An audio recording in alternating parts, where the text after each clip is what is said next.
Vamos dar início, então, ao nosso ciclo de palestra, né? Dar continuidade ao ciclo de palestra.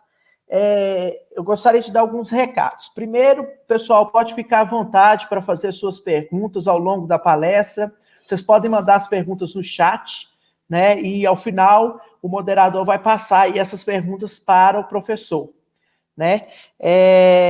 Então, eu queria já agradecer tanto o moderador quanto o palestrante. O nosso moderador hoje vai ser o professor Luciano Soares de Lima, que é o professor aqui do Departamento de Zootecnia da UFMG, na área de alimentos, né? Então, eu agradeço aí o professor e passo a palavra para você, professor.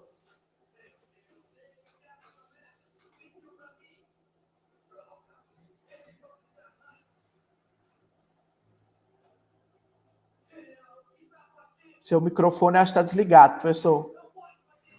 Ok. Boa noite. Na verdade, eu não estava falando nada. Eu vi um delay aqui, achei que você ainda estava falando. Não, dá sempre um delay da plataforma para cá. Tá certo, desculpa aí. Bem, pessoal, boa noite a todos. É um prazer estar aqui com vocês. E ainda mais pela palestra de hoje, que vai ser ministrada aí por um grande amigo meu, como um irmão para mim, que é o professor Paulo Levi de Oliveira Carvalho, tá? Ele é zootecnista formado pela Universidade Estadual de Mato Grosso do Sul e tem mestrado e doutorado pela Universidade Estadual de Maringá. Atualmente, ele é professor na Universidade Estadual do Oeste do Paraná, campus Marechal Cândido Rondon, a terra da cuca, deliciosa para quem não conhece. Cheio de alemães lá, tem umas cucas deliciosas. Mas na área da pesquisa, fora a cuca, né, Paulo? Na área da pesquisa, ele trabalha com nutrição de suínos e também com avaliação de alimentos para suínos. E atualmente ele tem parcerias com empresas privadas lá da região, também com cooperativas, e ele desenvolve experimentos testando alimentos, mais recentemente, vários aditivos aí na nutrição de suínos. Também pesquisador do CNPq, né, Paulo? E tem aí uma grande quantidade de orientados, né, que trabalham com ele na pesquisa. Então, para mim é um prazer muito grande ter você aqui conosco, né, na minha nova casa, e que você possa ficar à vontade aí e falar para nós durante os próximos momentos aí sobre alimentos alternativos para suínos, tá? A palavra é sua, Paulo. Muito obrigado. Beleza, boa noite a todos. Primeiramente, agradeço a todos aí, ao grupo de pesquisa aí, pelo convite, né? É um prazer.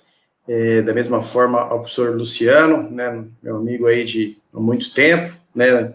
Isso mostra que nós estamos ficando já com uma certa idade, né, professor? Mas ainda tem muita água para passar embaixo da ponte, né? Então, agradeço muito ao convite, tá? Mostrar um pouco a nossa experiência aqui no Paraná, aqui no Oeste, né, especificamente. Estamos aqui há 8 anos, aqui no Oeste, trabalhando na área da pesquisa, né, e ministrando as aulas, tanto na graduação quanto na pós-graduação, tá? Acho que eu vou colocar a minha apresentação aqui, que acho que já está, né? Só falta colocar na forma para expandir. Tá certo? Tá dando tudo certo? Tá todos conseguindo ver? O professor Luciano, se puder dar só um alô aí, se tá tudo... Dá tudo... sim, Paulo, tá tudo certo. Então tá bom. Então, pessoal, então hoje o pessoal pediu para eu poder abordar um pouco sobre o tema de alimentos alternativos para suínos. É um tema que eu venho trabalhando desde quando eu entrei na pós-graduação com o meu orientador, né, o professor Ivan Moreira, que já aposentou lá na UEM, né, um grande mestre aí, uma pessoa que eu tenho muito carisma, e desde o meu estágio lá de conclusão de curso, eu pude aí começar a ter esse contato com os alimentos alternativos para suínos, né. Ainda trabalho nessa área, né, com um foco um pouco diferente, que eu vou estar conversando com vocês.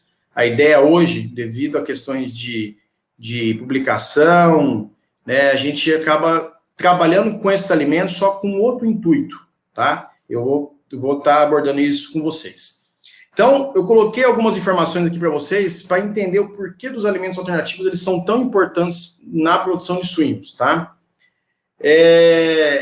Bom, acho que você já deve ter visto em algum momento, né, dentro das disciplinas, junto com o professor Luciano ou outros docentes, que na produção animal, especificamente hoje eu vou já destacar a suinocultura, a alimentação ela é responsável aí por 80%, hoje eu vou mostrar uma tabela para vocês, atualmente o custo da alimentação está chegando a 80%, a mais de 80%, tá? Então, dentro da produção animal, dentro da suinocultura, a gente fica ali, né, investindo em instalação, investindo em medicamentos, né, entre fatores, né, mas o que mais pesa é a alimentação. Então, no momento como agora, que o milho e o farelo de soja, que são os grandes ingredientes, né, os ingredientes básicos, na própria alimentação, eles estão com os seus preços altos, né, o que conseguimos aí reduzir um pouco esses custos já é muito importante aí para o produtor, que seja aí um produtor independente, que seja um produtor integrado, né, ou seja, hoje, né, aqui, principalmente aqui no Oeste, né, e em Minas também, que é um grande produtor de suínos, né, no Brasil, né, a suinocultura muitas vezes depende aí das cooperativas, né, das agroindústrias, né, onde se consegue aí segurar um pouco o produtor, manter os custos aí dentro de uma margem de segurança, né, muitas vezes a suinocultura, como aconteceu, né, tem uma oscilação muito grande dentro dos anos, e às vezes o produtor trabalha com negativo, o próximo ano ele ganha um pouco mais, e fica assim oscilando. Isso também é na área da própria avicultura, principalmente produções onde usa o milho e o farelo de soja como ingredientes básicos, né?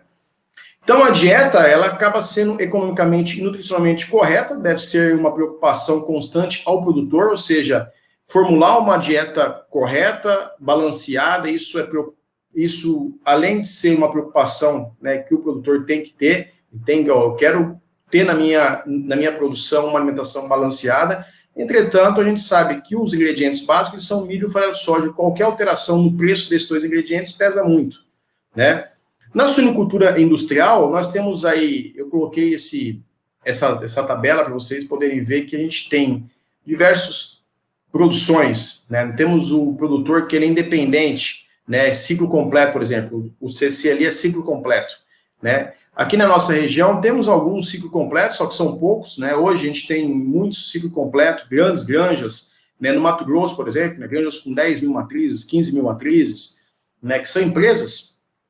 Nós temos aqui na região, né? E na região de vocês também cooperativas, né? Que, como aqui no nosso município, a própria Copagril, né? Que é do município, tem em torno aí de praticamente quase 30 mil matrizes, né? Ela é uma das cooperativas que pertence ao Grupo Frimeza.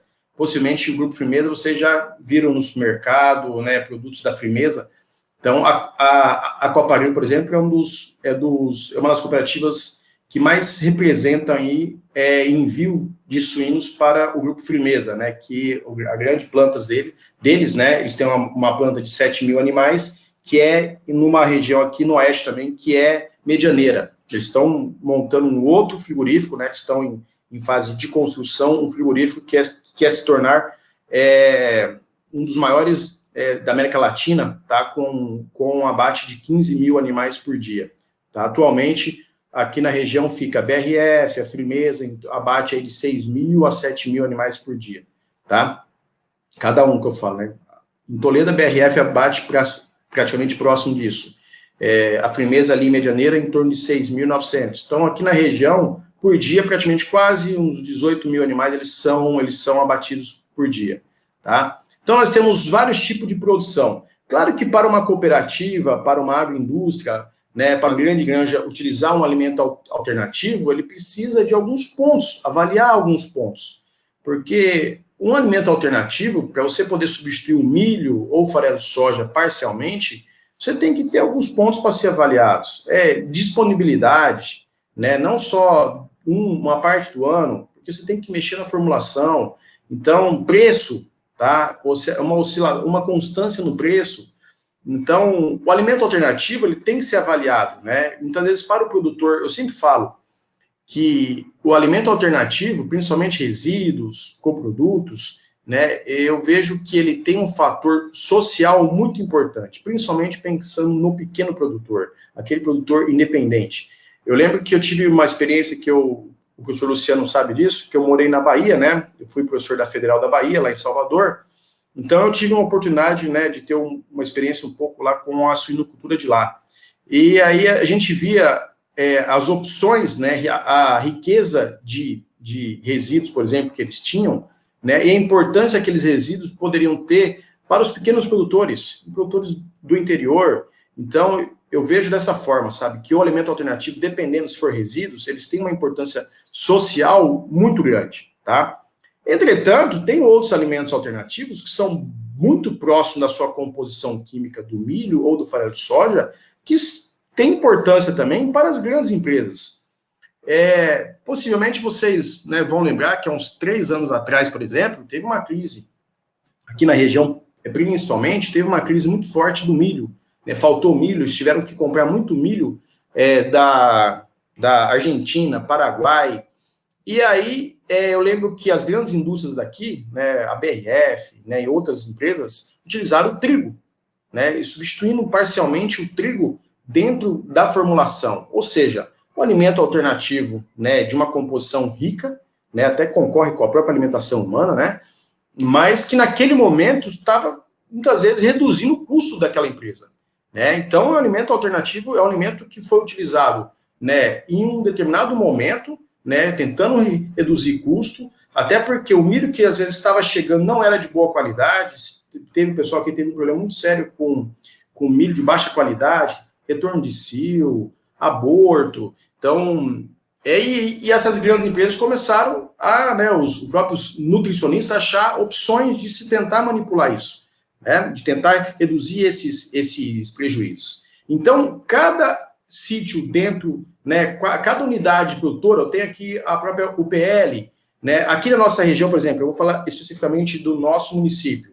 A Copa Agril aqui, por exemplo, a cooperativa aqui, então ela tem diversos produtores, né, e trabalha da seguinte maneira, por exemplo, quem tem UPL, né, que a gente chama, na verdade, de unidade produtora de leitão desmamado, né, o produtor ele é dono, no caso, das porcas, tá? Ele é dono das porcas, ele pode ter um contrato para comprar ou não a ração daquela cooperativa, e também ele pode, né, ter a independência de comprar uma ração de uma outra empresa, tá? Mas ele é dono dos animais e ele gira o seu recurso, o seu capital na compra dos produtos, né, dos insumos, ou seja, ele tem que ter um capital de giro bem grande. Né? A partir dali, ele tem um contrato com a cooperativa de vender aqueles animais para a cooperativa. E a cooperativa, então, ela vai ter os seus integrados no crechário, que vai de 6 a 7 quilos os animais até 24 a 25 quilos. Depois eles vão para a terminação. Então, aí o produtor ele entra com as instalações. Né? O produtor que tem o crechário, ele recebe os animais, recebe a alimentação, medicamento, a assistência técnica, né, veterinários, zootecnistas, que vão dar o próprio suporte para ele, isso tanto no crechário quanto na terminação. Já tem outras empresas, como a BRF, por exemplo, que ela trabalha já com o PL, o produtor entra com a instalação. Então, a empresa, ela é dona das matrizes, ela que manda a alimentação. Então, assim, muitas vezes cada empresa vai ter um sistema de trabalho, né?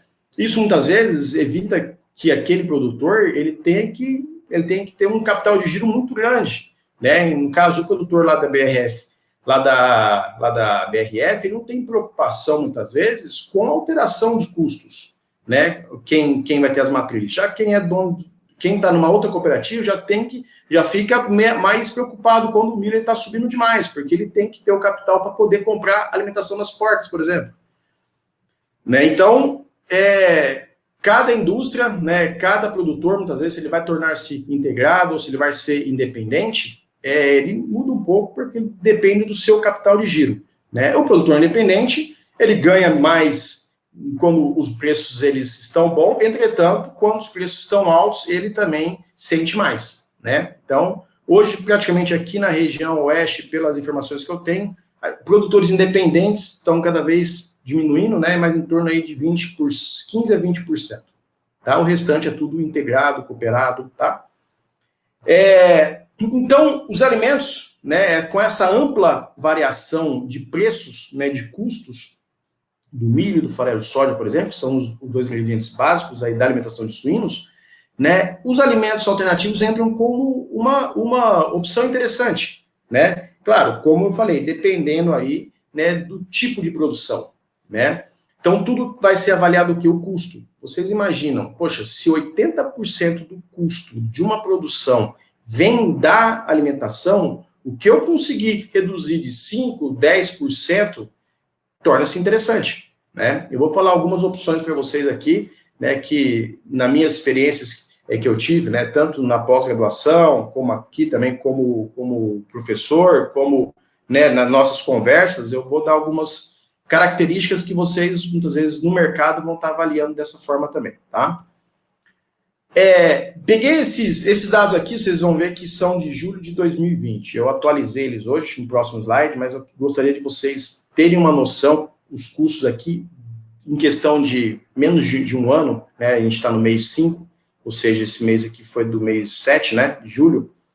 Olha o preço que estava aqui, por exemplo, a ração de crescimento de alojamento, 85 centavos, tá? Eu atualizei peguei os preços hoje, tá? Olha aqui o preço que está uma ração de crescimento de alojamento, R$2, praticamente 2,07.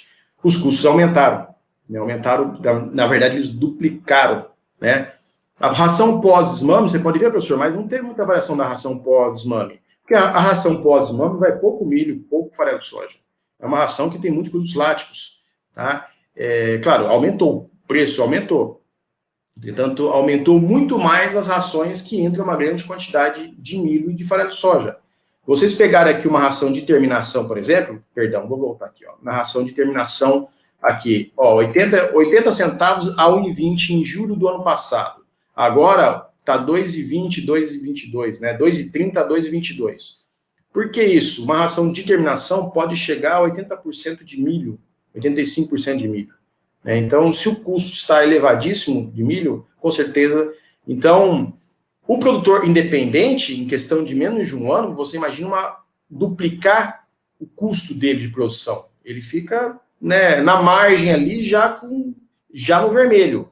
Uma cooperativa, uma grande agroindústria, consegue trabalhar com montante, né? Ela consegue diluir um pouco esses custos. Né? Trabalha no vermelho agora, muitas vezes, mas daqui a um ano ela já vai ter um lucro. Então, eles conseguem trabalhar dessa forma. Mas gostaria de pôr para vocês essa oscilação de custo em menos de um ano. Né? Então, a suinocultura sempre trabalha com isso. Né? Sempre trabalha com esses altos e baixos, oscilando, às vezes, dentro de um ano, às vezes, dentro de 2, 3 anos. E aqui mostra, né, o indicador de milho também, um dado que eu peguei hoje. Ó, olha, né, quase uma linear crescente aí nos últimos meses, aí, pegando de janeiro para cá, o quanto que o preço do milho subiu.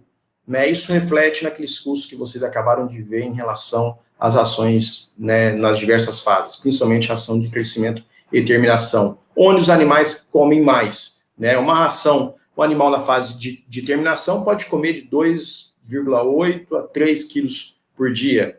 Né? Então, o animal, por exemplo, 40 animais vai consumir em torno de 10 toneladas de ração, né? Pegando dos 24 a 25 quilos dele, até ele chegar a 120 quilos. Tá? Em torno aí de 220 a 240 quilos cada animal. Tá? Então, um animal que chega na terminação, na fase de engorda, com 23 quilos, 24, e vai sair com 120 quilos, ele vai consumir em torno de 220 a 230 quilos de ração, tá? Então, vocês imaginem essa ração aí, chegando a 2,20 a 2,30 reais o quilo. Então, é um custo muito elevado, né? E olha essa oscilação de custo, né, do milho em 2 anos, né? Olha a linear crescente que teve. Né? Então, a suinocultura, ela sofre com isso. Isso não é especificamente de 2020, não, isso não é porque entrou a pandemia, claro, colaborou, né, aumento do dólar, mas esses altos e baixos da suinocultura já é característico da produção, tá? Custo de produção, aqui eu peguei como eu mostrei os dados da ração de julho de 2020, né, e peguei agora também os custos de produção. A alimentação de 2020, a média ficou em torno de 77%, o custo de produção. 77% do custo, né, da produção de suínos em 2020 é referente à alimentação. Em 2021, até o momento, até março, ainda não foi, né, não soltaram o abril, mas até março, 81%. Aumentou praticamente aí 5 pontos percentuais, praticamente, né?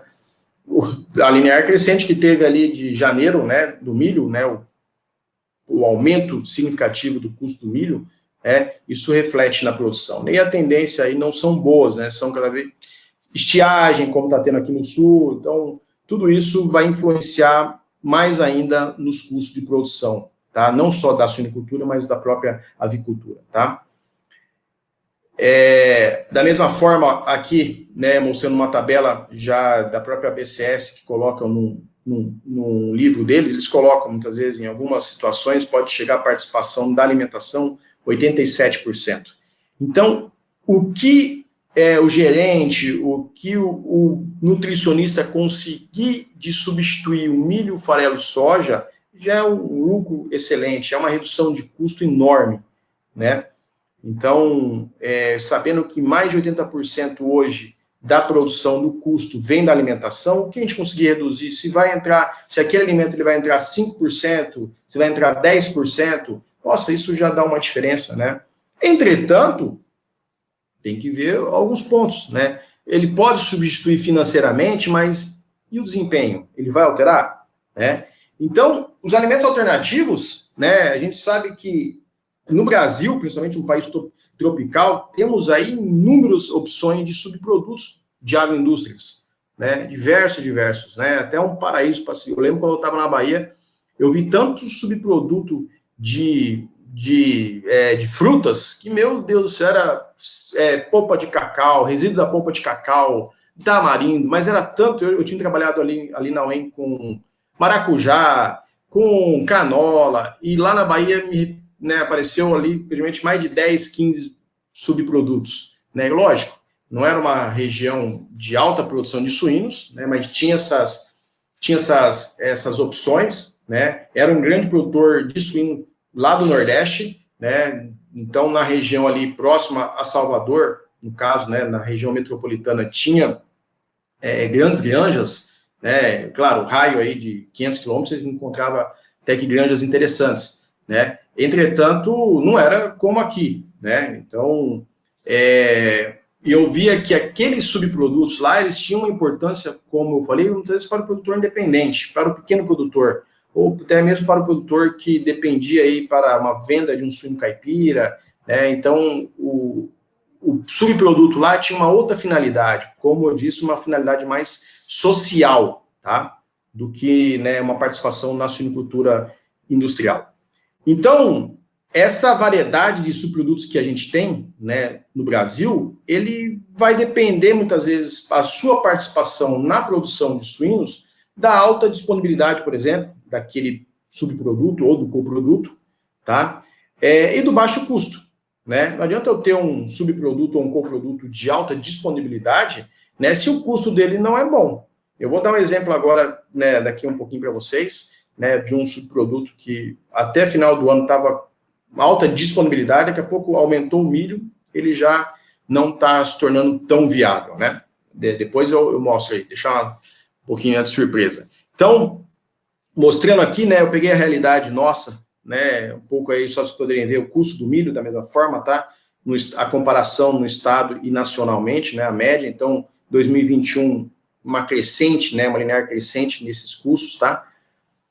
Da mesma forma, a nossa soja, consequentemente o farelo de soja, tá? Também custos elevadíssimos, né? Participação deles, né? Sabendo que um farelo de soja aqui é a soja, mas o farelo de soja vai entrar em torno aí de 25% a 30%, né? Em 100 quilos, tá? De 20% a 30%, tá?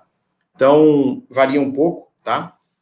E preço do suíno. O preço do suíno teve até, né, um patamar muito interessante entre outubro e novembro. Depois disso, deu uma caída, agora está tendo um ápice. Está voltando a ter uma crescente, tá voltando a ter uma participação mais significativa, né, agora começando a aumentar. Espera aí que eu estou com uma protagonista aqui. Prontinho? Então tá bom.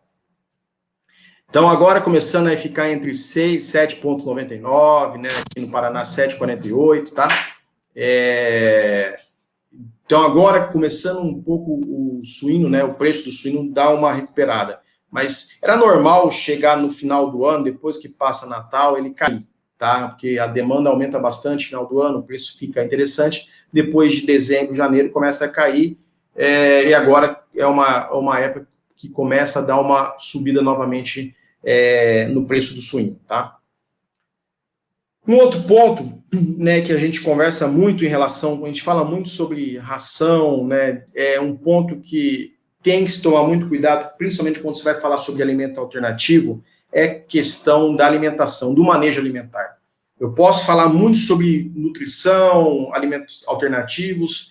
Se eu não falar sobre manejo alimentar, que muitas vezes o uso de um determinado alimento alternativo pode afetar o meu manejo alimentar, porque muitas vezes, dependendo do próprio alimento, ele pode influenciar, aumentar até o próprio desperdício, fluxo de comedouro. Então, o desperdício, ele influencia muito no custo da produção. Então, claro, o desperdício ele está relacionado com diversos fatores. Fatores como eu falei, a mão de obra, né? Claro, se for alimentação automatizada, né, isso reduz um pouco, só que a mão de obra para poder regular o comedouro, né, o fluxo daquela alimentação, né, no comedouro, tá? Então, pode sim, dependendo desse alimento, ele influenciar nisso, tá? Mas eu vejo aí o desperdício muito relacionado com o manejo aí, principalmente de fluxo de comedouro, regulagem de comedouros, tá? Então, é um item extremamente importante. Eu posso reduzir o meu custo de produção em relação à alimentação, entretanto, o desperdício, o manejo alimentar em relação, principalmente ao controle do desperdício, ele tem que estar muito bem controlado por aquele produtor, né? Então, o que eu coloco aí, principalmente como conceito, né, para o uso do alimento alternativo? Então, os conceitos, o que determina a viabilidade de um alimento alternativo é a sua composição nutricional. Então, vocês aí com futuros nutricionistas, né, envolvidos aí na alimentação, que seja de não ruminantes ou de ruminantes, eles têm que ficar muito atentos no conhecimento em relação a olhar um laudo de uma composição química e ver se aquele alimento ele tem uma característica que ele atende, né, a fisiologia de uma determinada espécie. Não adianta eu colocar olhar um alimento alternativo, né, que tem uma grande quantidade de fibra, né, e tentar colocar uma proporção altíssima para uma ração de leitão, por exemplo, né?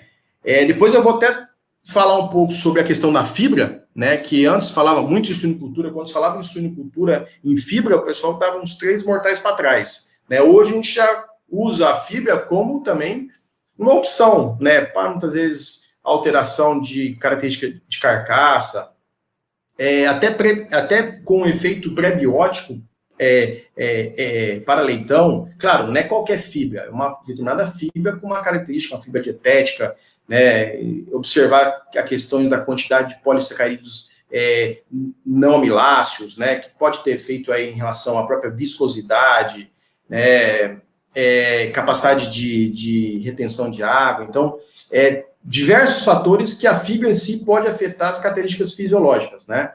Então, hoje, quando a gente fala em fibra, muitas vezes não temos que avaliar que tipo de fibra que é, né? Então, primeiramente, olhar o laudo e ver como que é a composição química daquele meu alimento, né? Como que é a composição nutricional, a bromatológica, energética, né? Quanto que tem? Um exemplo que eu vou dar para vocês, né? Eu lembro que lá na graduação, eu estava no final da graduação, o pessoal veio me mostrar, olha que legal esse farelo de acerola. Tinha 12% de proteína. Na época, 9 a 12%, tá? Entretanto, ele tinha um FDN, esse pessoal, nossa, que legal, né? Quantidade de proteína interessante. Entretanto, ele tinha uma grande quantidade de FDN, né? Chegava a 40%, 50%. Boa parte daquele nitrogênio, ele estava envolvido naquela parede celular. O animal, um suíno, que seja um leitão, ou mesmo um animal de crescimento, o aproveitamento em relação àquela fibra é pequeno, né? Quem aproveita mais? O animal maior, uma porca em gestação, né, que tem um ciclo mais desenvolvido, um animal já na terminação. Então, a gente tem que saber, olhar uma composição química e avaliar se aquele alimento ele vai ser interessante para aquele animal naquela categoria, né? Então, olhou a composição química, o estado físico, se aquele alimento ele vai ser fornecido na forma seco, líquido, úmido, né? Porque dependendo como você vai fornecer, vai misturar aquele alimento naquela ração, né? Ele tem que ser de uso imediato, pouco tempo para armazenar, né? Eu vou dar umas opções aqui também, que tem aqui na região até, de uso de alguns alimentos, não só estou falando dos alimentos secos, né? Mas alimentos líquidos que são interessantes também serem utilizados. Outro ponto extremamente interessante de ser avaliado, presença de fatores antinutricionais, tanino, cafeína, né, entre os demais que a gente vai até relacionar aqui, tá? Então, algo que pode afetar o próprio metabolismo, pode afetar o consumo, palatabilidade, né, que obviamente a palatabilidade afeta o consumo. Outro ponto, disponibilidade. Não adianta eu ter esse ingrediente entre janeiro a março, se depois do resto do ano eu não tenho mais ele. Para uma grande agroindústria, muitas vezes isso é inviável. Né? Eu tenho que mexer tudo na formulação, na logística da minha empresa, da minha fábrica de ração, que bate aí 100 toneladas por dia. Então, muitas vezes, o ingrediente que você tem uma disponibilidade sazonal, isso torna-se inviável. Para o produtor, às vezes, independente, ou, né, isso é interessante, né? Então, depende muito, tá? Depende muito do tipo de produção que você vai estar oferecendo aquele alimento alternativo. E o último item, o preço, né? Tem que ser um preço que compete aos alimentos tradicionais, ou seja, um preço que seja interessante ao produtor, que possa substituir aí parcialmente ou totalmente, dependendo, né? Geralmente é parcialmente o milho ou farelo de soja, ou ambos, né? Então, por exemplo, né, a gente falou um pouco dos fatores, o professor Fialho, né, no livro lá de Alimentos Alternativos para Suínos, ele coloca, né, diversos alimentos e os principais fatores antinutricionais que a gente acaba encontrando. No caso, é o arroz, sílica, oxalato, fósforo fítico, que hoje, né, com a presença da fitase, você consegue reduzir isso em grande quantidade. Casca de café, foi que eu trabalhei no meu mestrado, né?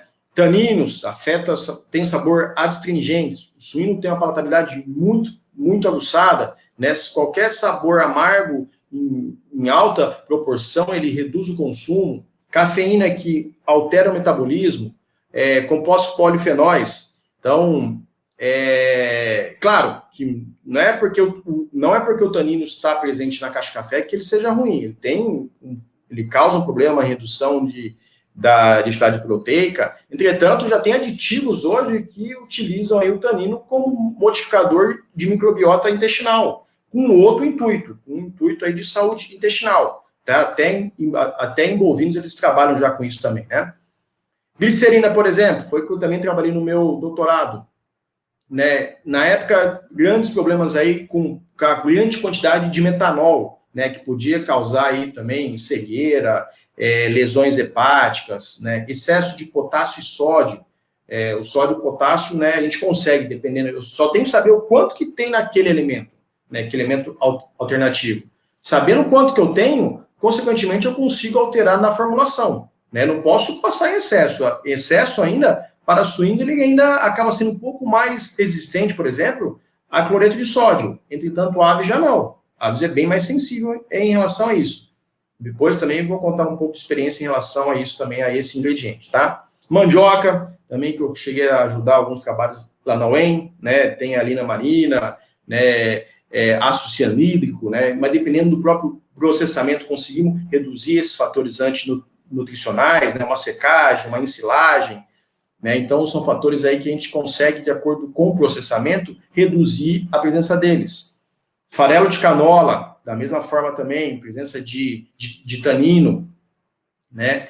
Em quantidades menores, mas tem que ser levado em consideração, tá? Sorgo, né? Que hoje já tem sorgos aí com variedades de baixo tanino, né? Mas tem os nossos conhecidos aí polissacarídeos não amiláceos, tá? Que podem causar problemas. Claro que hoje, com a utilização de algumas enzimas, né? Beta-glucanases, né? Consegue reduzir um pouco esses efeitos que esses fatores podem causar, reduzir a própria digestibilidade, né?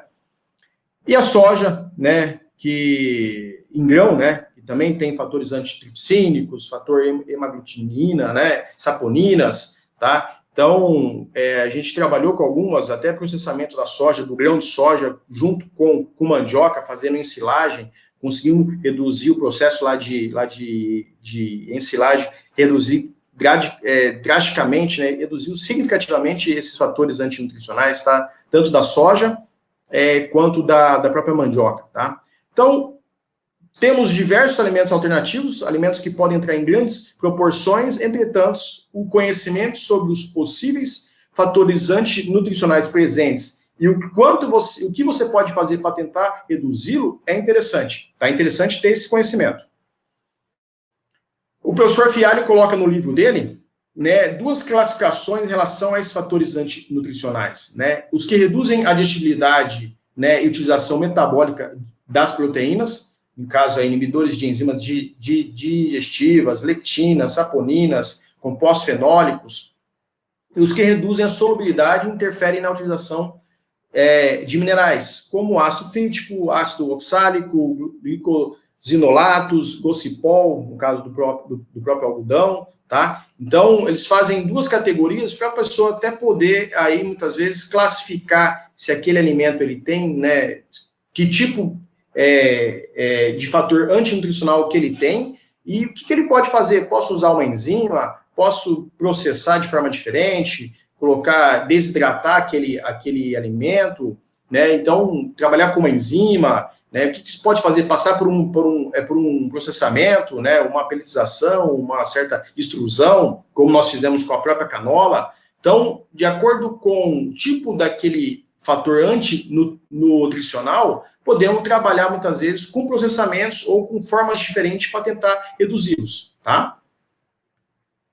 E os alimentos, então, alternativos, né, algumas reportagens aí colocaram, né, destacaram a importância deles dentro da suinicultura, né? Eu lembro que a Pork World, uma revista técnica, né, dentro da suinicultura, eles colocaram, ó, em 2014, se não me engano, essa reportagem, eles colocaram, ó, a disponibilidade local e regional de alimentos a preços compatíveis com os preços pagos por quilograma do suíno é o que garante a viabilidade da produção econômica da suinicultura. Né? Claro, isso é só um link, né?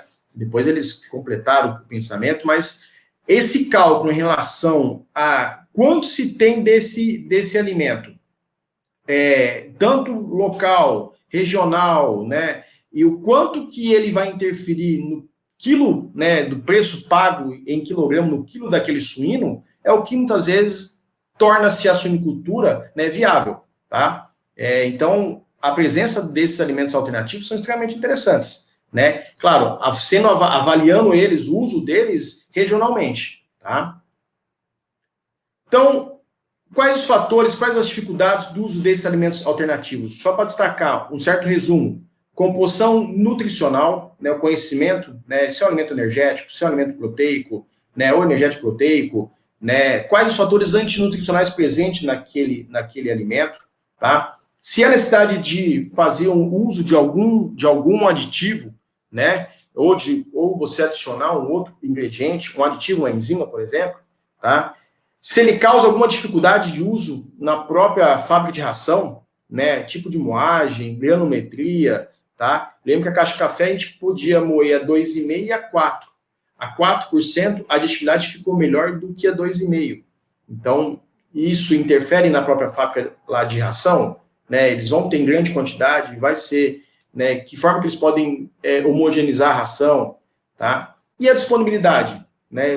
Qual que é o período do ano que vai ter? Qual que é a quantidade, tá? Então, o fator essa determinação do valor nutricional, né, para a espécie suína, por exemplo, ela depende muitas vezes de pesquisas, né, gaiolas de metabolismo, coleta total, né, se possível, fazer uma coleta ileal, no caso aqui era um teste aí com farelo de canola, né, ou utilização de um determinado indicador, no caso a gente usa muito para suíno, eu uso muito para suíno a CIA, né, adicionam na própria ração o selite, né? O melhor é a destilade de coleta, coleta total, usando gaiolas, né?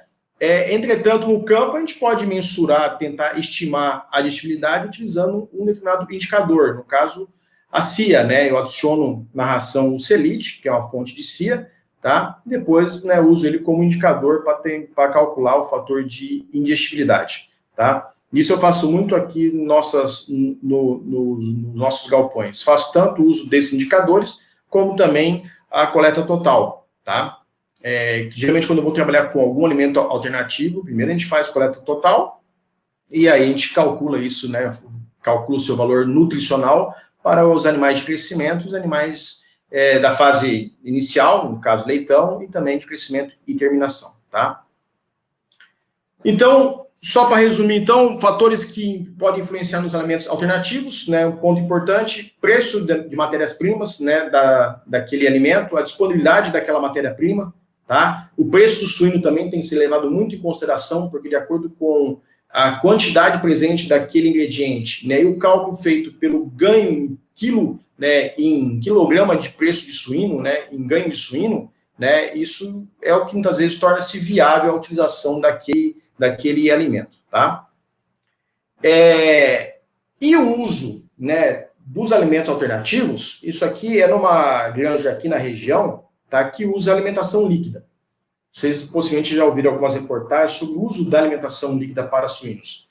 Ela é muito difundida na Europa, praticamente 80% das granjas lá na Europa usam alimentação líquida, tá? Com o intuito, principalmente, de utilização de coprodutos, tá? No Brasil, está ganhando mercado, entretanto, né, como somos grandes produtores aí de grãos, né, acaba sendo pouco se utilizando alimentação líquida, né, utilizando coprodutos. Tem uma cooperativa aqui na região central do estado, né, uma cooperativa grande, que ela tem bastante produtores que têm alimentação líquida, só que eles só umedecem a ração. Claro, a adição de água, ela aumenta a digestibilidade, só que o intuito, o desenvolvimento da alimentação líquida, o intuito principal foi o uso de coprodutos, né? Eu lembro que tem uma granja lá em Itu, né, até um colega meu é gerente dessa granja, e eles utilizam muito coprodutos, né, muitos alimentos, né, da própria Danone, tá? Resíduo aí de Danette, né, iogurte, tudo acaba entrando, eles têm, né, eles são que recebem, né, esses produtos, né, e misturam aí na ração, nas proporções corretas, né, balanceando aquela ração, e fornecem para os animais, é uma grande granja, tá? Uma granja de média para grande porte, tá? E fornece aos animais. Tem uma alta palatabilidade, né? Entretanto, tem tudo a quantidade que é fornecida. Você pode levar em quantidades extremas, você pode levar diarreias, né? Aumentar desperdício. Então, tudo tem que ser muito bem calculado na quantidade fornecida. Essa granja aqui é na região, a uns 10, 15 quilômetros aqui de Marechal, numa cidade aqui entre Rios do Oeste, né? Ele é uma granja modelo de uma grande empresa aí que fornece equipamento para alimentação líquida. Eles utilizam um alimento alternativo, entre eles, a silagem de grão úmido, tá? Só que eles ainda utilizam silagem de grão úmido, porque o dono daquela granja, ele é cerealista, então ele produz milho, ainda armazena, então ele tem um grande capital, então ele faz muita silagem de grão úmido, tá? E além disso umedece ainda, e aí fornece, né, para creche, para terminação. A granja dele é de médio porte, é uma granja de ciclo completo, né, mas eles são integrados, eles vendem para para uma grande empresa aqui também, tá? Mas o intuito principal deles é mais a divulgação do equipamento do que mesmo a utilização, a redução de custo, tá? E os alimentos, então, né, um determinado alimento alternativo, a gente tem que classificar ele, né, primeiramente, para ser um determinado alimento alternativo, primeiro eu vou classificar ele, se é um alimento energético, se ele é um alimento energético idêntico ao milho, né, como o sorgo, o milheto, o arroz, tá? Se ele é um fornecedor de energia com nível proteico mais elevado do que o milho, falando de arroz integral, semente de girassol. Se ele é um fornecedor de proteína, como farelo de algodão, farelo desengordurado de arroz, farelo de girassol, ou se ele é um fornecedor de proteína com baixa energia, tá? Então, temos primeiramente classificar ele, depois conhecer a sua composição química e aí começar a trabalhar com qual que é a quantidade que eu vou incluir na ração, né, que se torna a logística, né, a disponibilidade dele no ano, né? Por exemplo, o sorgo e o milheto é interessante, principalmente para o Mato Grosso, né? Aqui no Oeste, por exemplo, a quantidade de sorgo e milheto é pequena, né? Praticamente se vende fora, ninguém produz aqui. O arroz já é um pouco mais fácil de se encontrar aqui, tá? Para quem o arroz é um alimento que em 2010 eu lembro que o MAPA liberou a utilização do arroz, né, que era aquele 3/4 para alimentação animal, porque estava tendo uma quantidade sobrando no mercado, e aí para tentar equilibrar, né, esse preço, eles liberaram para uso na alimentação animal, mas não é comum porque senão ele pode concorrer, e é um alimento básico aí da alimentação humana, né, então não se pode estar se utilizando assim, tá? E as tabelas brasileiras, eu coloquei a de 2011, de 2017, eles só fazem uma classificação um pouco diferente, tá? Eles mostram aí, né, o professor Rostan e colaboradores, eles colocam aí diversos alimentos, uma compilação de dados, né, diversos alimentos alternativos que já foram estudados e a quantidade que pode ser incluída na ração. Então, se a gente pegar, por exemplo, polpa cítrica, né, eles têm lá, animal para a fase de crescimento, animal na fase inicial, nível prático, 2%, máximo 5%, polpa cítrica, para prática acaba não sendo tão utilizado. É melhor pegar aqui o farelo de canola, né, que é mais comum aqui na nossa região. A polpa cítrica depende muitas vezes da disponibilidade, é bastante utilizado, né, tem que tomar cuidado com a quantidade de cálcio presente, mas o farelo de canola, por exemplo, é bem comum aqui na nossa região, vem muito do Rio Grande do Sul. O máximo que a gente pode colocar para a fase inicial é 2%. Né, nível prático, 2%, máximo 4%, porque é um alimento que tem uma grande quantidade de fibra. Então, o animal na fase inicial não é interessante. Vamos pegar animal de terminação.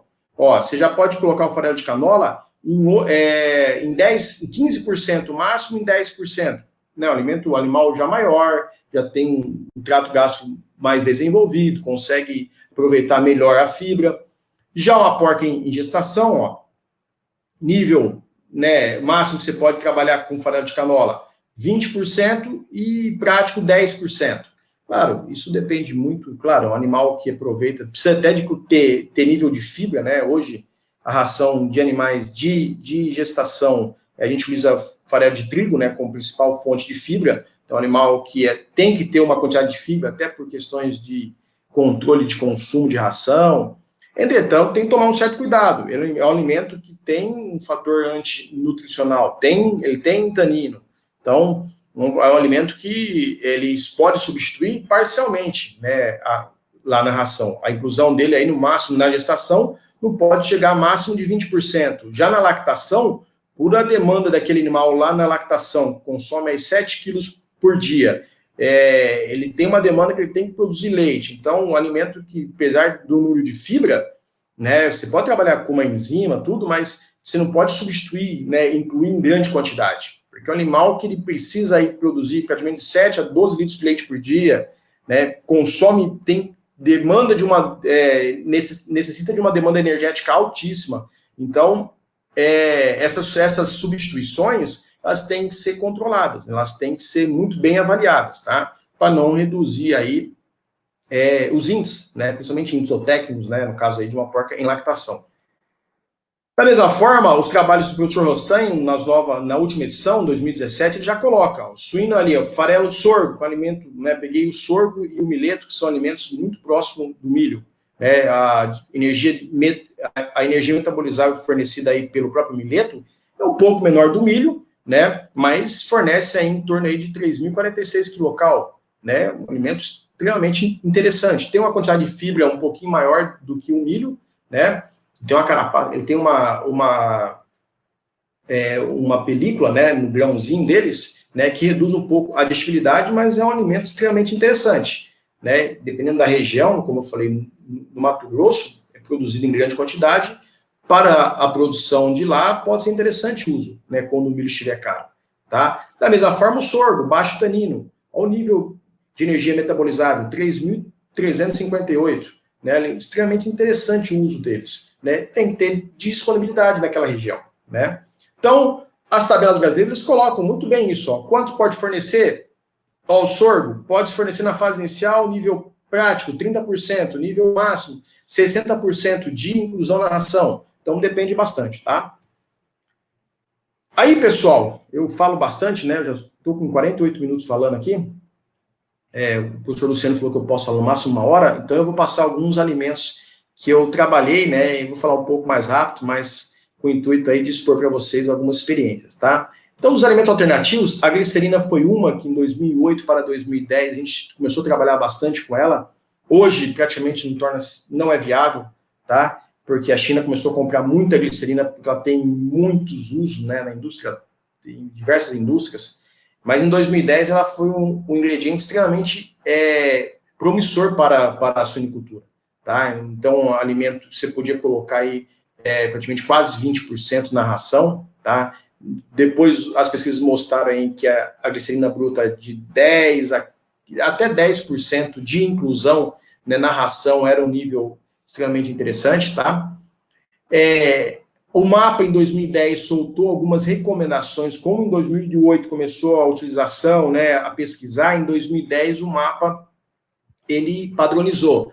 Podemos usar a glicerina que tiver em torno de 80% de glicerol. Então, o glicerol rapidamente absorvido, vai via glicolítica, né, fornece energia. Né, você pode ver que corredor, maratonista, às vezes consome glicerol, né, porque ele fornece energia rapidamente, né, rapidamente é absorvido a nível intestinal, corrente sanguínea, então fornece em torno aí uma molécula de glicerol, fornece em torno aí de 22 ATPs, tá? Então, padronizou, né? E principalmente os fatores antinutricionais dessa glicerina, que era o metanol, que a indústria conseguia reduzir, e da mesma forma a quantidade de sódio e de potássio que era presente, que são utilizados como catalisadores para a produção lá do biodiesel. Então, para a indústria vender para o produtor, tinha que falar, ó, essa glicerina tem 5% de cloreto de sódio. Na verdade, não era cloreto, desculpa, era metilato de sódio, que era o catalisador. Aí o produtor sabia que tinha tanto de sódio e alterava a sua formulação, né, nutricionista. Então, naquela época, os custos ficaram excelentes. À medida que a gente ia incluindo até 12%, o custo reduzia drasticamente. Era um ingrediente viável, porque ele custava 20%, 20 centavos o quilo. Né? No final da minha tese, ele já não estava mais viável, né? Porque começou a ter uma outra finalidade. Né? Hoje, quem usa...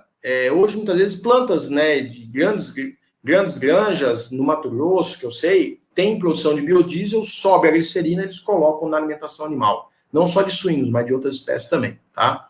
Então, redução de custos. Entretanto, é um alimento que tem uma característica interessante, tá? Eles têm que ser, como alimento líquido, tá? No caso nosso, lá a gente tinha que aquecer aquela glicerina, porque era uma glicerina bruta, ela tinha muito ácidos graxos. Então, quando baixava a temperatura, ela ficava sólida, tinha que aquecer ela, fazer uma pré-mistura no farelo de soja, e o misturador que mais, né, tinha uma mistura homogênea era o horizontal. Isso principalmente para a pesquisa, né?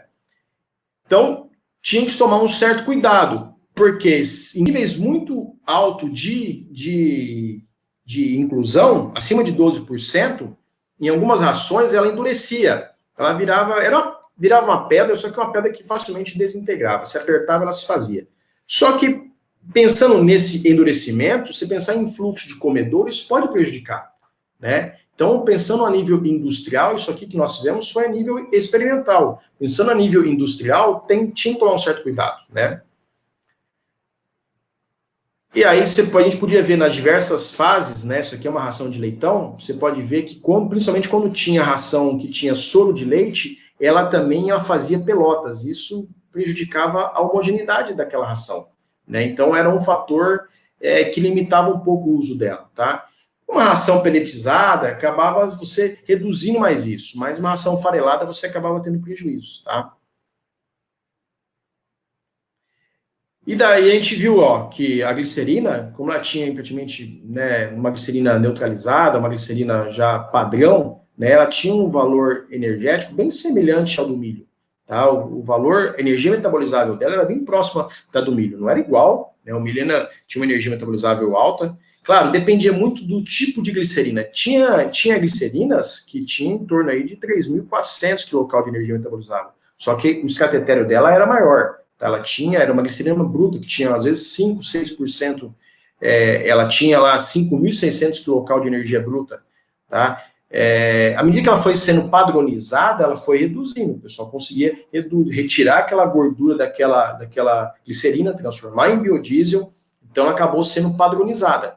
Daí, os valores de energia metabolizável acabaram ficando um pouco menor que a do milho, tá? Mas era um ingrediente extremamente interessantíssimo de ser utilizado, promissor. Entretanto, ela pode ser utilizada para diversas finalidades, né? Então, até por isso que hoje, né, poucos locais acabam utilizando ela porque não tem disponibilidade dela, né? A China acaba comprando em grande quantidade.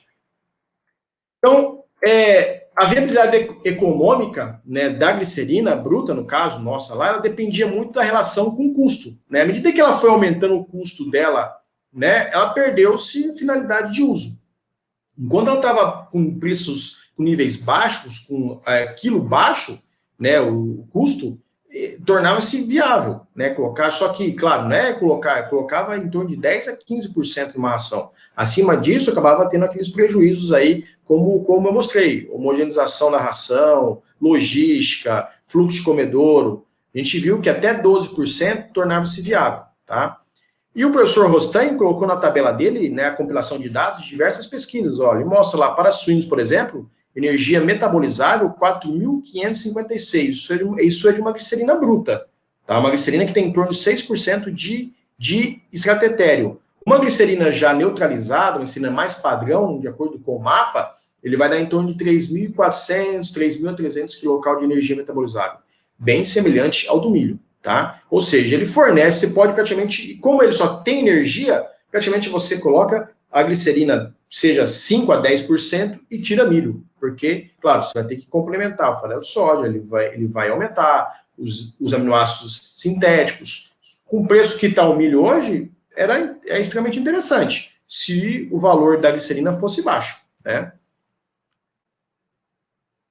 E aí, o professor Rostan, lá, tanto para frangos, para suínos, olha, colocava lá os níveis, né, níveis recomendação, né, quanto você podia colocar na fase inicial, crescimento e terminação. Até 10% acabou ficando aí interessante, tá? Outro ingrediente, não é muito utilizado, né, mas como eu pesquisei ele, eu coloco mais ele com o intuito de avaliação de subprodutos que tem quantidade de fibra, tá? E a caixa de café é um alimento fibroso, né, um alimento e aí que dentro das culturas ainda, você tem que avaliar quais os tipos, né, de subprodutos que acaba se encontrando, tá? No caso aqui, a caixa de café eu coloco como subproduto porque ela tem um valor de mercado, mas o pessoal utiliza muito ela como adubo, principalmente lá na produção de café, tá?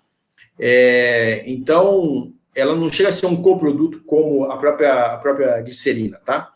Mas ela é um subproduto, tá, que você tem dois tipos. Tem a caixa de café, que ela vem do processamento do fruto maduro, que é a via úmida, né? Tem a via seca, é um outro subproduto mais fibroso.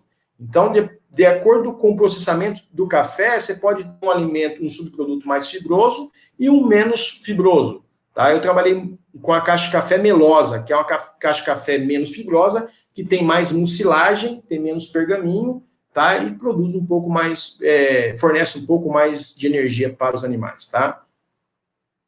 Então, é que o importante é a gente conhecer, pega aquele subproduto, eu fraciono ele. Eu vou trabalhar com caixa de café, eu vou trabalhar com subproduto, coproduto da produção da polpa de goiaba, por exemplo. O que eu tenho? Eu tenho a polpa, eu tenho o resíduo seco, mas o que é de grão da própria goiaba, o que é da polpa, por exemplo. Agora eu vou estar mostrando uma foto para vocês que eu recebi lá do Rio Grande do Sul, o resíduo de uva, tá? Veio lá de Farroupilha. Não é barato, tá? Não é barato. Em torno de R$10 o quilo, tá? R$9,50, R$10 o quilo. Tá? Mas depois eu vou dar um intuito por que eu adquiri esse subproduto. E tem muita semente, tá? Consequentemente, vai ter o óleo também, tá? Mas, ou seja, pode ser que venha um certo resíduo que tem menos semente. Então, tem que avaliar isso também, tá? Então, é importante eu fracionar, conhecer esse meu resíduo, tá? Aqui, só para vocês terem um pouco de conhecimento, ó, a caixa de café melosa tinha em torno aí de 4.200 kcal de energia metabolizável. A caixa de café, aí eu fiz silagem dela. Lógico, quando eu faço silagem, reduz um pouco a taxa. Tem a fermentação, tem um gasto energético, né, reduziu um pouco a energia bruta. Consequentemente, com a ensilagem, eu consegui reduzir 3 fatores que não são interessantes para suínos. O que é? FDN e FDA. A ensilagem reduziu drasticamente essa quantidade de FDN e FDA. E também os fatores antinutricionais, no caso aí a cafeína e o próprio tanino, tá? Conseguimos reduzir aí bem significativamente. Mais o tanino do que a própria cafeína, tá? O tanino reduziu aí de 1,19 para 0,90%, tá?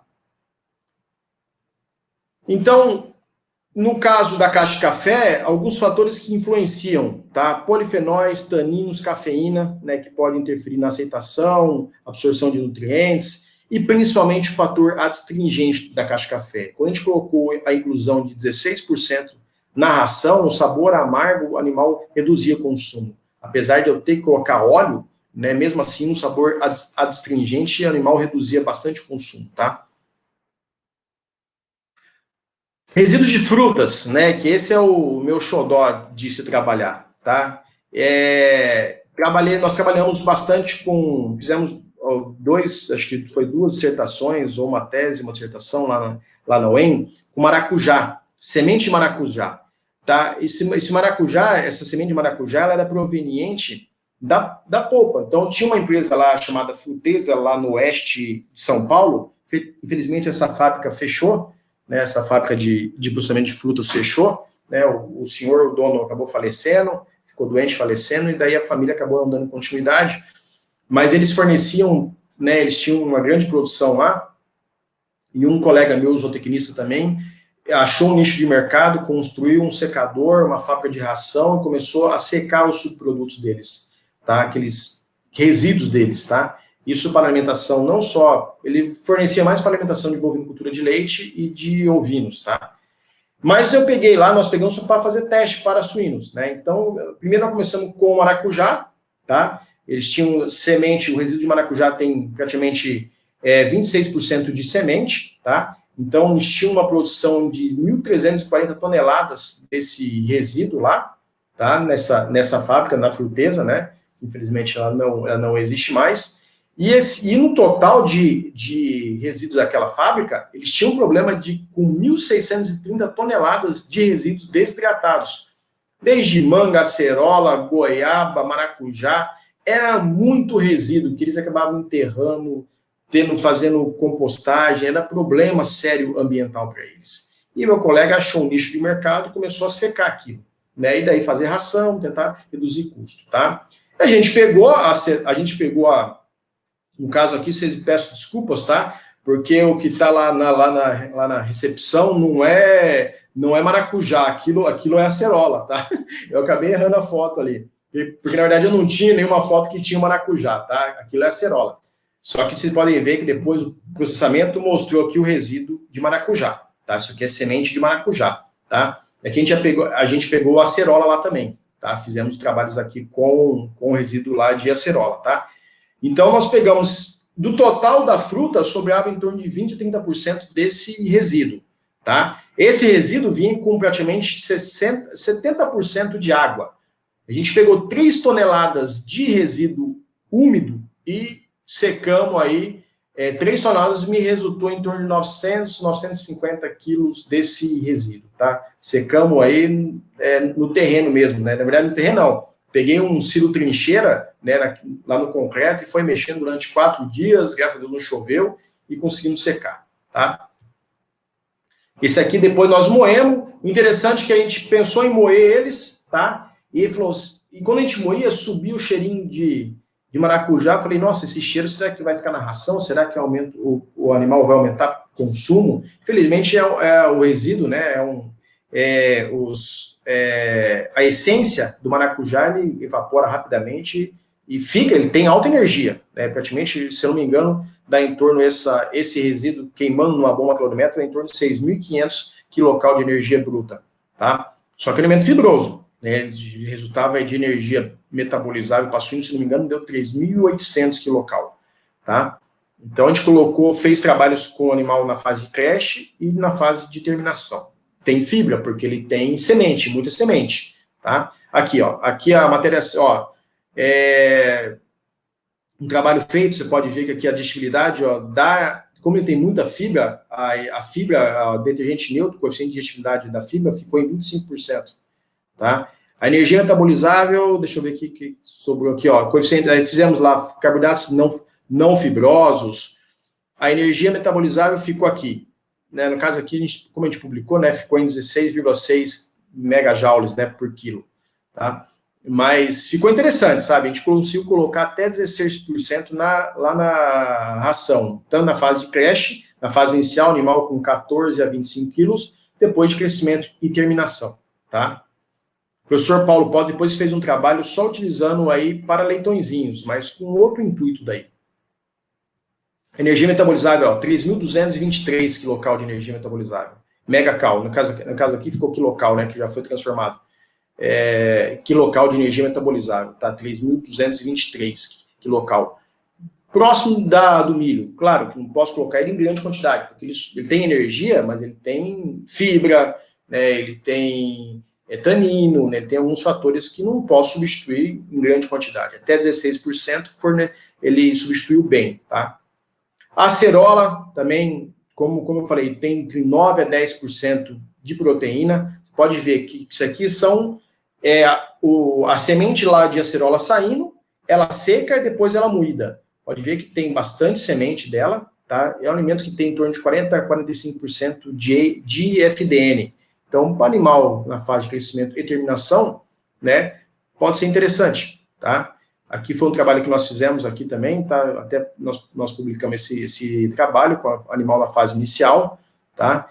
Praticamente aqui, ó, FDN tem, nesse resíduo nosso, em torno de 55%, tá? Na matéria seca de FDN, 40%, 44,6% de FDA, e o ponto, né, tinha lá 20% de lignina, né? Então, a gente substituiu, se eu não me engano, deu em torno aí de 5 ou 6% de inclusão na ração de leitão, tá? Uma quantidade pequena, tá? O resíduo que nós estamos trabalhando agora, tá? Que na verdade é o resíduo de uva que veio lá do Rio Grande do Sul. Pode ver, sequei ele numa estufa mesmo, na própria agronomia aqui, numa lona, levou aí uma semana secando também, que chegou com, praticamente acho que deu 30% de matéria seca, tá? Até que, não, ele deu mais, deu quase 40% a 50%, porque eu recebi 300 quilos desse produto úmido, ele me gerou 160 quilos, tá? Então deu mais de 50% de matéria seca até, tá? Mas em torno de 9 a 10 reais o quilo, tá? Também comprei farelo da polpa de maçã e farelo de brócolis, tá? O meu intuito aqui não é utilizar esse resíduo como alimento alternativo. O meu intuito aqui é utilizar a fonte de fibra, tanto da polpa de maçã, quanto do farelo de brócolis, como do farelo de uva, tá? Mas eu vou utilizar o suíno como modelo experimental para alimentação de cães e de humanos, tá? Esses resíduos podem ser até utilizados, tanto polpa de maçã, farelo de brócolis e uva, pode ser utilizada na própria alimentação humana, né? O pessoal está utilizando, pra você ter uma ideia, o pessoal está pensando em utilizar esse farelo aqui de acerola para tabletes, porque eles têm até alguns, tanto a uva quanto a acerola, eles têm alguns compostos, principalmente antioxidantes, tá? Que são extremamente interessantes aí, que pode ser utilizado aí, o pessoal está já tendo estudos aí para alimentação humana, tá? Aqui foi algumas análises que nós fizemos com os resíduos lá da Bahia, na época, né? Abacaxi, não, minto, esse aqui é o da Fruteza.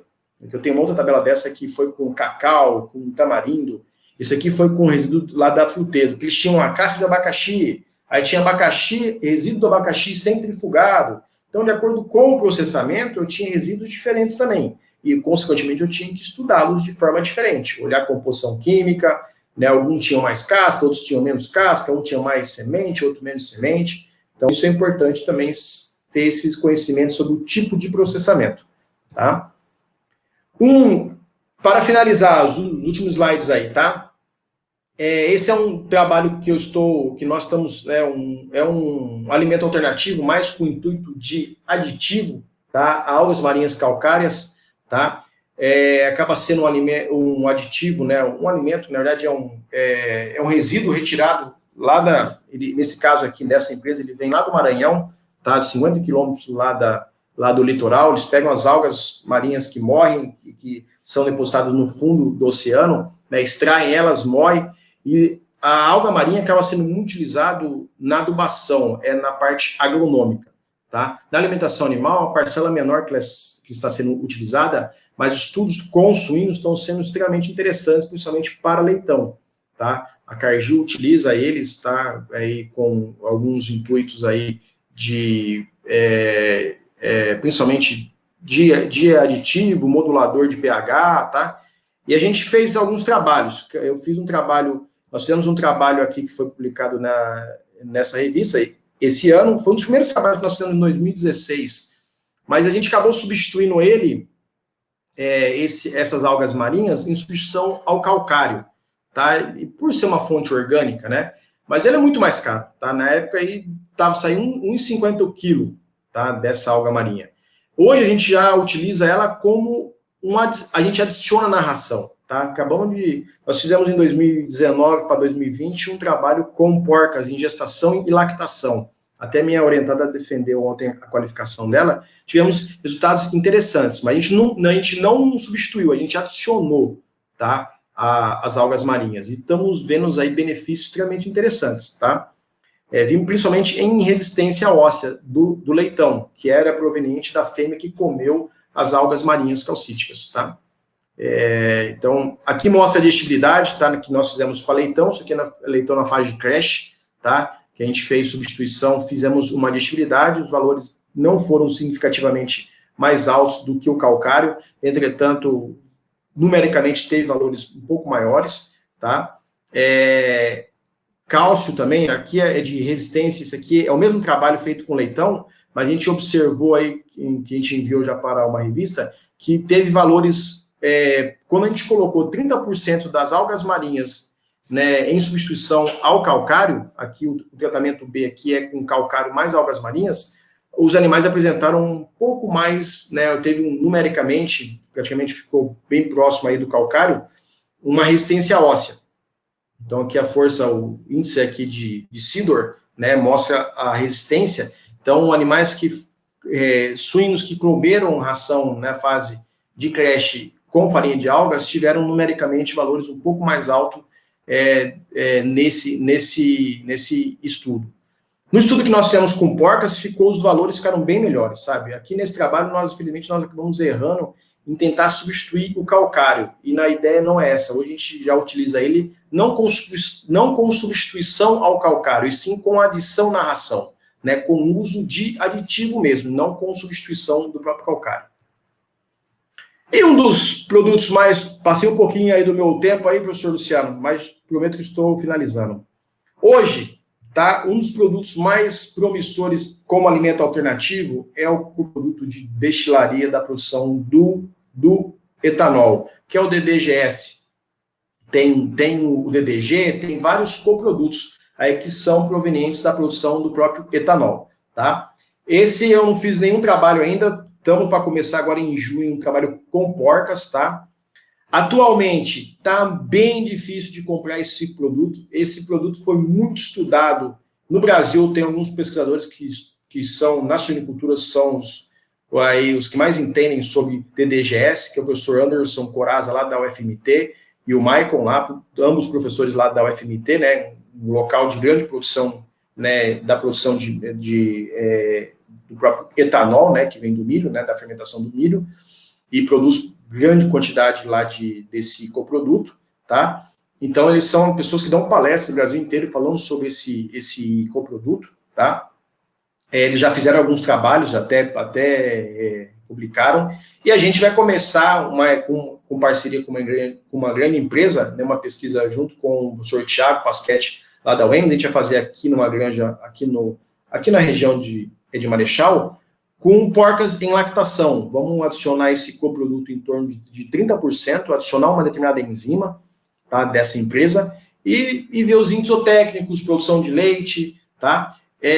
Qual que é a dificuldade hoje? Comprar esse produto, tá? Em dezembro do ano passado, queriam vender para mim, né, para a gente aqui, né, em torno aí de 3 toneladas, ia sair quase 5 mil reais, tá? Hoje não se encontra, devido à produção, o milho está muito caro, eles não estão produzindo etanol, à base do milho. Então, hoje eu conversei com um cara e falou, Paulo, eu vou tentar arrumar para você, porque a usina tá processando etanol só para cumprir alguns acordos que eles tinham, então a gente está tendo alguns produtos, algum desses coprodutos, uma quantidade, eu vou ver se eu consigo vender para você daí, tá? Mas possivelmente eles vão me cobrar bem caro, tá? Mas então, do processamento da moagem do milho, né, da produção do etanol utilizando o milho, nós temos aí alguns coprodutos, entre eles o DDGS, tá? Tem DDGS alta fibra, alta proteína, tá? Então, isso aqui é um slide, é um esquema do professor Branco, né, de um e-book dele, né, junto com a Milene. Eu peguei esse esqueminha deles, ficou muito bem elaborado. Tá? Então, aqui ele mostra certinho, através do milho, as etapas que vai passando e quando se produz, de que forma produz o DDGS. Tem o DDG também, tá? Então tem alguns produtos que podem ser gerados, alguns outros coprodutos. Na produção de suínos, o mais estudado, o que mais pode ser utilizado é o DDGS, principalmente o de baixa gordura, tá? Que é o que mais tem grande quantidade, tá? O que a gente acaba encontrando em maior quantidade é esse DDGS. Isso aqui é lá nos Estados Unidos, que tem uma grande produção de etanol, tá? E quase 50% do coproduto disponível deles é o DDGS, tá? Eles já fazem pesquisa na área de suinicultura, avicultura com DDGS desde 2009, 2010, tá? Já tem esse uso desse coproduto na alimentação lá, tá? E eu peguei o NRC, peguei a revisão lá do NRC e peguei algumas informações que eles têm. O NRC 2012 lá de suíno já coloca, ó, para matriz em lactação, as pesquisas mostram que eu posso substituir e incluir o próprio DDGS, perdão, até 30%. Em gestação, até 40%, até 44%. Lógico, uma matriz que precisa de fibra, né, controlar consumo. Animal de crescimento, né, em torno aí, crescimento que ele fala é inicial até crescimento de terminação, em torno de 30%, tá? E leitão desmamado já viram efeitos negativos. Lógico, ele tem fibra, né? Ele tem uma quantidade de fibra. Hoje a gente quer estudar para a matriz em lactação 30%, mas colocando uma enzima, tá? A enzima da empresa, né, que é a DSM, que a gente vai começar a fazer o estudo com eles lá, uma enzima específica para aquele tipo de fibra que tem esse coproduto, tá bom? Então, pessoal, fechar depois de 15 minutos que eu passei, perdão, viu, professor Luciano? Falo bastante. Os alimentos alternativos, alguns pontos que tem que ser levado em consideração, que eu falo para vocês. Conseguiu um determinado alimento alternativo. Primeiramente, conhecer a sua composição química, bromatológica, né? Então, fazer análises laboratoriais, olhar o laudo, ver quais, né, quanto de FD, FDA, energia bruta, e, se possível, né, determinar o valor nutricional para aquela espécie, né, e para aquela fase, seja leitão, seja animal de crescimento, animal de terminação. De acordo com isso, né, definir um nível que você pode incluir naquela ração né? E, consequentemente, dependendo da época do ano, da sazonalidade, sempre comparar, né? Fazer o cálculo da viabilidade econômica em relação aos índices zootécnicos, né? Ao desempenho zootécnico, tá? Pessoal, peço perdão aí por ultrapassar o tempo, tá? Obrigado novamente pelo convite, tá? Fico muito feliz aí pelo convite. Estou à disposição de vocês, tá bom? Obrigadão. Obrigado, professor Paulo. Passou um pouco, mas foi muito bem explicado, né? Foi muito proveitoso para a gente aí, esses momentos que você esteve falando para a gente, tá? Foram muito proveitosos, né? Nós temos algumas perguntas que o pessoal fez aqui. Eu gostaria de transmiti-las elas agora para você, tá? Uhum. A primeira delas quando na prática vale a pena usar o sorgo pensando na relação preço e níveis nutricionais? Bom, o sorgo, como a própria pergunta colocou, né, vale muito do preço, né? Então, para a nossa região, praticamente não temos disponibilidade, tá? No Mato Grosso, né, você tem uma grande produção de sorgo. Então, ele tem uma composição química interessante, né, uma composição química até próxima da do milho. Então, trabalhos mostram aí com 60%, 70% de substituição e não teve problemas. Tá? Então, é um ingrediente promissor, é um ingrediente extremamente interessante. Né? Então, mas tudo vai ser de acordo com o custo. Né? Se esse ingrediente está, atualmente, se lá no Mato Grosso o valor está alto do milho e o sorgo está menor, extremamente interessante, pode substituir. Balanceia a ração, né, controla, veja a composição química, quanto tem lá de energia metabolizável. Na verdade, o pessoal hoje já tem valores lá de energia líquida, né, do sorgo para suínos, o próprio Rostem já tem. O nutricionista ele vai balancear a ração e vai facilmente adicionar lá na ração. Então, mas vai dentro do contexto de proteína ideal para suínos, essa substituição impacta muito? Não, professor Luciano, porque os aminoácidos sintéticos, eles têm... Consegue se equilibrar bem, né? Você consegue, ele tem, né, pode ter um pouco menos de proteína, né? Entretanto, os aminoácidos sintéticos não são tão elevados, apesar que aumentou bastante o custo, né? Aumentou bastante o valor, né, de lisina, L-lisina, sulfato de lisina, que hoje o pessoal usa bastante. Entretanto, também o mercado abriu muito. O mercado chinês chegou com os aminoácidos sintéticos e derrubou o preço. Hoje, por exemplo, eu lembro que eu cheguei aqui em Marechal, aqui a Coparu utilizava só lisina, metionina, triptofano, treonina e triptofano. Hoje eles usam até valina, né? Antes utilizavam, na verdade, até treonina, depois agora eles usam até valina. Então, por quê? O mercado também abriu muito, né? Abriu muito. Então, a competitividade em relação ao uso desses aminoácidos sintéticos de reduzir um pouco para eles, sabe? Mas é tranquilo, daí você consegue controlar bem, consegue... Isso não é problema, não. Beleza. Uma outra pergunta aqui da Rosimeire Silva.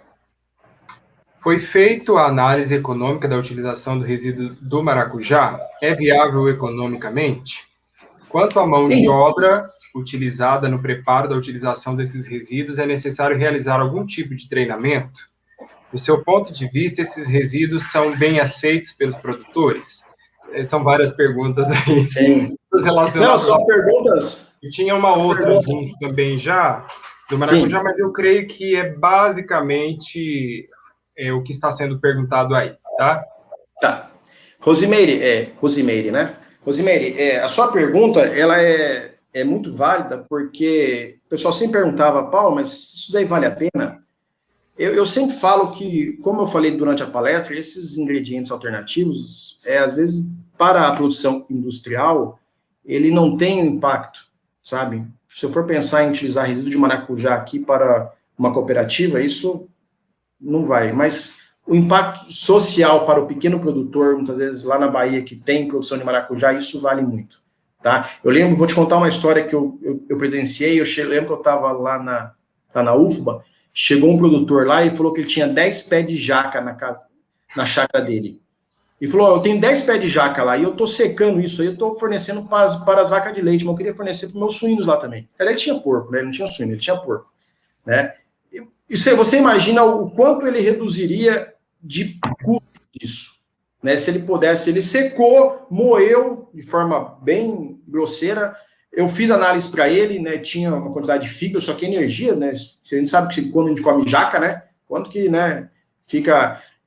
Então tinha energia, e ele falei para ele, ó, coloca tantos por cento. Então, assim, eu falo que esse tipo desses resíduos, eles têm um intuito, tá? Principalmente de atender o pequeno produtor, tá? Agora tem um outro mercado, Osimeire, que está entrando forte, por exemplo, a acerola. Esse meu colega que, na época, ele trabalhava lá com aquela indústria, a Fruteza, ele pegou a acerola, e hoje ele pega a acerola, né, farelo da própria acerola, lá de Petrolina, lá no Nordeste, tá? Entre Pernambuco e Bahia, né? Eles começaram a fazer um teste com frangos. Uma empresa japonesa, olha que interessante. Eles incluíram na ração de aves em torno de 2%, porque aves ainda é mais sensível à fibra do que suíno, tá? E o mercado japonês vende aquele frango lá no Japão, né? E na embalagem eles colocam esse frango, ele foi produzido, né, comendo um determinado resíduo, tá? Assim, fazendo uma propaganda que ele reduziu o impacto ambiental. Onde, no caso, ele fala, foi produzido no Brasil, comeu um determinado... E entrou 2% só. Ou seja, eles agregam um valor naquele produto. O mercado japonês, lógico que paga por isso. Paga por isso, tá? E meu colega, além disso, eles estão trabalhando, porque a acerola, eles têm uma quantidade de um determinado antioxidante, eles querem colocar na ração, né? Ó, vamos colocar 2% do farelo, daquele resíduo, 2%, e eles estão vendo se isso vai agregar naquele determinado antioxidante na carne, no peito de frango, tá? A gente está tentando fazer um teste aqui para suíno, mas por ser um alimento extremamente fibroso, tem que ser para animais de crescimento e terminação, tá? O problema é conseguir esse resíduo em grande quantidade. Você imagina vir lá de Petrolina, eu vou precisar de umas 3 toneladas desse resíduo para conseguir fazer um teste aqui. Então, torna-se inviável. Mas a mão de obra, sim. Quem tem em casa tem esses resíduos, né? Seca da forma como for, né? Então, para o pequeno produtor e para uma produção que pode agregar um valor àquele produto, vale a pena, tá? Mas o impacto... não sei se você chegou a falar da casca ou não, tem uma pergunta relacionada à casca. A casca lá da cerola? Porque o resíduo compreende, tem mais coisas, né? Ele tem mais casca. Então, a casca lá da acerola, que naquele produto lá... Do maracujá, perdão, eu não especifiquei. Do maracujá? Então, do maracujá, a gente não fez trabalho com maracujá, com a casca do maracujá, tá? Até porque ele gerava menor quantidade lá daquele resíduo. E naquela época eles estavam secando ela e fazendo adubo biológico, sabe? E a gente acabou pegando um produto o resíduo que gerava mais, que eu analisei e vi que tinha mais impacto, principalmente em energia, que era a semente. A semente eu sabia que tinha um óleo, 6 a 7% de óleo, então eu falei, eu vou pegar esse resíduo. Ok, beleza. Mas tem trabalho já com casca de maracujá para frangos e para ovinos, tá? Tá, ok. Uma outra pergunta aqui do Luiz, em relação, né, à questão de bem-estar, algumas suinoculturas estão fazendo parte do sistema em piquetes. E aí a pergunta em si dele é a seguinte: qual leguminosa poderia ser utilizada como banco de proteínas? Não sei se você tem alguma informação sobre isso, que é uma parte um pouco mais específica, né? Tá. Desculpa o nome dele. Luiz? Luiz Felipe. Luiz Felipe. Luiz, é assim. A suinocultura buscando o fiscal, tá? Isso, vou ser sincero para vocês, a suinocultura industrial não vai nisso, tá? Não estou querendo desanimar, não, a agroecologia, mas a suinocultura industrial, primeiro que isso demanda de uma área. Por exemplo, uma porca em lactação, uma porca precisa de 800 metros quadrados para área de piquetes, se for fazer sistema ciscal, tá? Então, o sistema ciscal começou aqui no sul, né? Hoje, se tiver pouquíssimas granjas, tem isso, tá? Eu visitei uma suinocultura, eu visitei uma pesquisa, um centro de pesquisa lá no Canadá, onde o professor Luciano fez, né, parte da tese dele, lá no Canadá, e na época, quando eu fui para lá, era uma visita técnica, estava tendo uma pesquisa com o sistema fiscal, muito legal. E nós perguntamos para o pesquisador, falei, isso aqui é uma tendência no Canadá? Nem lá é uma tendência. Nem lá é uma tendência, tá? Porque eles estavam tendo bastante problemas com isotécnicos, tá? Mas tem o bem-estar.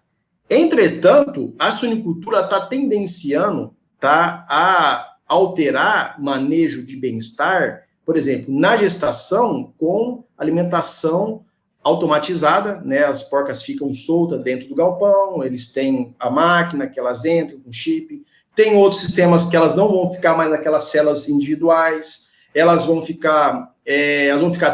são inseminadas, ficam 30 dias naquelas células individuais, elas vão para os chamados mini box, tá? E ficam soltas, elas têm acesso. Na lactação, eles estão aumentando, tem uma tendência europeia de aumentar um pouco, né, a motilidade da porca dentro da célula parideira, que é chamada, né, a célula lá da lactação. Só que eu te falo, não é uma tendência, tá? Pode ter algumas granjas que pode soltar as porcas. Eu fiz estágio em uma granja em Costa Rica, aqui no Mato Grosso do Sul, e as porcas de lactação, de gestação, elas eram soltas em piquetes. Era piquetes ainda de braquiarão, né? E você precisa ver, para elas era uma alegria, animal, só que tinha um prejuízo muito grande em relação à erosão, tinha a questão do bem-estar, porque tinha que colocar argola no focinho, né? Porque senão elas fuçavam, faziam a erosão, mas os trabalhos feitos na década de 90, que a Embrapa tem bastante com o sistema fiscal, eles falam em leucena, eles falam em Tifton, tá, que pode ser utilizado. Entretanto, para aguentar o suíno mesmo, vou te falar, não é fácil não. Colocar uma porca que vai ficar o dia inteiro fuçando, tá? Nem no Canadá lá que eles faziam, até um consórcio entre duas leguminosas, né, e ficavam soltos. Se eu tivesse, aqui eu não consigo colocar a foto aqui, o professor Luciano deve até lembrar, chegava lá no centro de pesquisa do lado esquerdo, lá para cima, eles fizeram até trabalhos lá com drones, é coisa mais linda o trabalho deles, sabe? Para monitorar comportamento. Aquele lá é que aguentava, as porcas tinha até o pisoteio delas, só que próximo à cabana, né, que eles tinham um tipo de cabanas também, eles colocavam até um tapete de borracha, porque onde caía água, elas deitavam, fuçavam. Então, tem trabalhos, né, para fazer consórcio de forragem, tá? Mas não é muito fácil, não, tá? A experiência que eu tenho aqui no Brasil, que eu fiz estágio, que era com o próprio braquiara, né, com a própria braquiarão, né, no Cerrado, não tinha um prejuízo a nível ambiental de erosão, sabe? Então, mas não há tendência dentro da suinocultura, não, tá? Industrial, tá? Industrial. Ok. Só para nós encerrarmos, então, Paulo, a última pergunta aqui do Adilson, sobre estresse de calor e alimentação de suínos. Sobre estresse de calor, a alimentação de suínos muda muito? Ah, sim. Adilson, é assim, hoje, com a tendência da suinicultura cada vez como a avicultura, né, galpões climatizados, né, então, antes a gente, como os galpões não eram muito climatizados, ainda não são, né, muitos locais, a gente tem no Brasil diversas realidades, né, mas o pessoal trabalha bastante, tá, com alimentação, por exemplo, de porcas em lactação de verão, eles colocam muitas vezes mais óleo, tá, para reduzir o próprio incremento calórico, tá? E tem ração do próprio inverno, tá? Hoje, com os galpões todos climatizados, aqui, por exemplo, nós temos galpões de gestação e lactação que são climatizados, né, com própria pressão negativa. Então, isso mudou. Aí o pessoal trabalha muito com o manejo alimentar, tá? A quantidade fornecida. E esses manejos alimentar já vem da própria exigência da própria genética. DB, AgroSed já passa, ó, o que a porca tem que comer é isso, tá? É como se você te vender um produto, um carro, e ele te fala como é que é o manual do carro, tá? Então, a genética fala, ó, essa porca vai produzir tantos leitões se você fornecer isso para ela, tá? Então, mas quando o galpão não é climatizado, você tem estresse calórico, aí você pode trabalhar principalmente em animais reprodutores. Você pode trabalhar com uma alimentação de verão, uma alimentação de inverno. Aí trabalhar principalmente com o uso de óleos, tá? Que é outro, hoje está caro, né? Por exemplo, aqui na região, por exemplo, aqui a cooperativa aqui, pra vocês terem uma ideia, como o preço da soja está elevado, consequentemente do óleo também, que a gente pode ver, né, no próprio supermercado, o óleo degomado, que é muito utilizado, também está sendo escasso. Então, o pessoal está usando, por exemplo, hoje, um óleo de soja mais ácido, que é uma borra, mas tem um pH um pouco mais ácido, é um valor menor, tá? Então, são umas tendências, tá? Mas pode sim trabalhar. Quando não há uma climatização, pode-se adicionar mais óleo para aumentar a palatabilidade, reduzir o próprio incremento calórico, tá? Então, pode trabalhar sim com alimentação diferenciada, dependendo da produção, tá? Só que isso, numa grande produção, você imagina uma empresa que tem 30 mil animais, tá? Vai, no verão, fazer uma ração de lactação para inverno. Então, isso muda, a logística fica bem complicada. Eles vão colocar no papel, né? Bom, vai compensar eu fazer uma ração diferenciada? Estou falando de uma produção grande, tá? Numa cooperativa, numa agroindústria, tá bom? Ok. Então tá jóia, professor Paulo, muito obrigado mais uma vez, tá? Pela disposição em Obrigado. Trazer essa brilhante palestra aí pra gente. Eu creio que todos aproveitaram bastante e foi muito enriquecedora. Tá jóia? Nós Muito agradecemos obrigado. aos participantes e eu passo a palavra agora para o Luiz. Obrigado e fico à disposição, tá bom? Obrigado pelo convite. Eu agradeço aí ao professor Paulo, ao professor Luciano, né, por ter feito essa moderação para a gente. Pessoal, eu queria dar um recado. Hoje nós tivemos um probleminha com a plataforma, mas a palestra do professor Paulo e as outras palestras, lives que o grupo vem promovendo, fica salvo lá no nosso canal do YouTube. Então, se vocês quiserem mais informação a respeito disso, vocês podem entrar lá no nosso site, que é o www.gpasufmg.com.br. Lá tem link do nosso canal, tem Instagram, lá vocês ficam por dentro de tudo. Eu queria fazer a propaganda aí da nossa próxima programação aí, que é a live, agora dia 19, né, desse mês, às 19 horas, que vai ser com a professora Michele, sobre sistemas de criação de galinhas poedeiras. E a nossa próxima palestra vai ser dia 26, com o Rodrigo Mendonça, né, da Exagro. Ele vai falar um pouquinho para a gente sobre o tripé da sustentabilidade, financeiro, mais ambiental, mais social. Então, pessoal, para vocês ficarem ligados aí na nossa agenda, vocês entram lá no nosso Instagram, a gente publica toda semana agendas da semana, né, que é o @gpasufmg, para vocês ficarem ligados aí e atenados o que o grupo tem feito. Outro recado que eu gostaria de dar, esse ano, né, no mês de outubro, nos dias 20, 21 e 22, nós teremos aí o 6º Simpósio Nacional em Produção Animal e Ambiente. A temática desse simpósio deste ano vai ser intensificação sustentável com responsabilidade social. Então, pessoal, entra lá no nosso site, que lá vai ter a nossa programação, tem como se inscrever, vamos aceitar submissão de trabalhos e tudo mais, tá bom, pessoal? Então, até a nossa live do dia 19, espero todos lá, um grande abraço.